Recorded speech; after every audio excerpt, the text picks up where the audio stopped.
ಎಲ್ರಿಗೂ ನಮಸ್ಕಾರ. ನಾನು ನಿಮ್ಮ ಸುಪ್ರಿಯ ರಾಘವೇಂದ್ರ ಜೋಶಿ. ಒಬ್ಬ ಶ್ರೀಮಂತ ಮನುಷ್ಯ, ಆತನಿಗೆ 3 ಗಂಡು ಮಕ್ಕಳು. ಆತನಿಗೆ ಚಿಂತೆಯಾಯಿತು, ಮುಂದೆ ನನ್ನ ಈ ಎಲ್ಲ ಸಂಪತ್ತನ್ನು ನನ್ನ 3 ಮಕ್ಕಳಲ್ಲಿ ಯಾರು ಚೆನ್ನಾಗಿ ನೋಡಿಕೊಳ್ತಾರೆ ಅಂತ.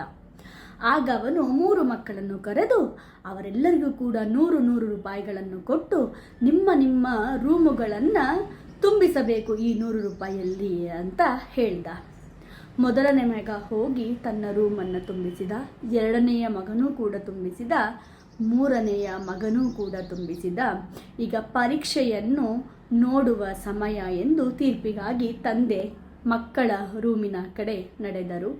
ಮೊದಲನೇ ರೂಮಿಗೆ ಹೆಜ್ಜೆ ಇಡುತ್ತಲೇ ತಂದೆಗೆ ಏನೋ ದುರ್ವಾಸನೆ ಬರಲು ಪ್ರಾರಂಭವಾಯಿತು.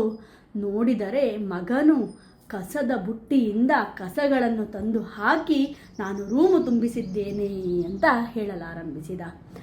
ತಂದೆಗೆ ಕೊಟ್ಟ 100 ರೂಪಾಯಿ ತಪ್ಪಿಗೆ ಮತ್ತೆ 1000 ರೂಪಾಯಿ ಕೊಟ್ಟು ಅದನ್ನೆಲ್ಲವೂ ಕೂಡ ಸ್ವಚ್ಛಗೊಳಿಸಬೇಕಾಯಿತು. ಅದು ಬೇರೆಯ ವಿಷಯ.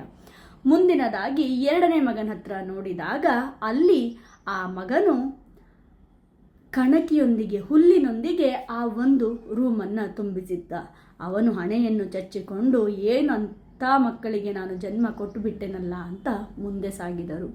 ಮುಂದೆ 3ನೇ ಮಗ ತಂದೆ ಹತ್ರ ಬಂದು ಹೇಳ್ತಾನೆ, ಅಪ್ಪ ಇದು ತಗೊಳ್ಳಿ 95 ರೂಪಾಯಿ ಅಂತ ವಾಪಸ್ ಕೊಡ್ತಾರೆ. ಆಗ ತಂದೆ ಹೋಗಿ ನೋಡ್ತಾರೆ, ಮಗನು 5 ರೂಪಾಯಿಯಲ್ಲಿ ಒಂದು ಮೇಣದ ಬತ್ತಿಯನ್ನು ತೆಗೆದುಕೊಂಡು ಬಂದು ಆ ರೂಮನ್ನು ಬೆಳಗಿಸಿದ್ದ.